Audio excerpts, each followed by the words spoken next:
বলছেন এত বিরোধিতা সত্ত্বেও রাজ্যের আয় বেড়েছে প্রায় 5 আরে বাজে গুণ, কথা, কে 5.5 দেয় গুণ ওকে এই বেশি। সমস্ত জিনিস?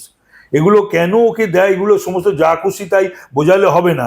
ওকে এগুলো বোধহয় অমিত মিত্র তৈরি টৈরি করে দেয়, বা কেউ হয়তো তৈরি টৈরি করে দেয়, উনি বলেন। এগুলো ঠিক নয়। তাহলে বলে বাংলাতে 14.5 বছরে ভারী শিল্প কোথায়? টাটাকে তাড়িয়ে দিয়ে। এই কদিন আগে আমাদের রাজ্য সভাপতি শ্রমিক ভট্টাচার্য রাজ্যসভায় একটা প্রশ্ন করেছিলেন যে পশ্চিমবাংলায় গত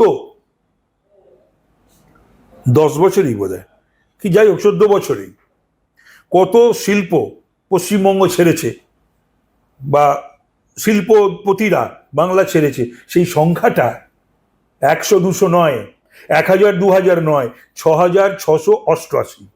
উনি তো 2000 তারপরে উনি চিৎকার করবেন, বক্তৃতা করবেন, এবং পরিযায়ীদের উনি ডাকছেন। কোনো পরিযায়ী আসবে না, একজনও আসবে না। তারা সুখে রয়েছে, সুখে থাকতে ভূতে কিলোবে তাদের, ভালো রয়েছে তারা, বলছেও তারা।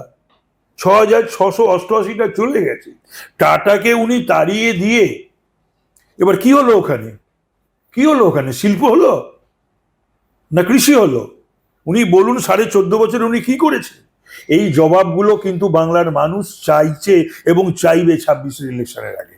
2013 থেকে 2023-এর মধ্যে 1,72,00,000 মানুষকে দরিদ্র সীমার ওপরে নিয়ে চলে এসছে এটা ওনার পরিসংখ্যান আমার মাথায় ঢোকে না, সত্যি কথা।